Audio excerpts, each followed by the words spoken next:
కంచె దాటగా శత్రువుకు సాధ్యమా? నీ ఆజ్ఞ లేనిదే ఏదైనా జరుగునా?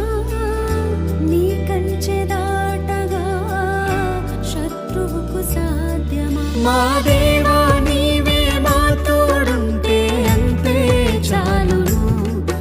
అపవాది తలచిన కీడులన్నీ మేలైపోవును. మా దేవా నీవే మా తోడుంటే అంతే చాలును. అపవాది తలచిన కీడులన్నీ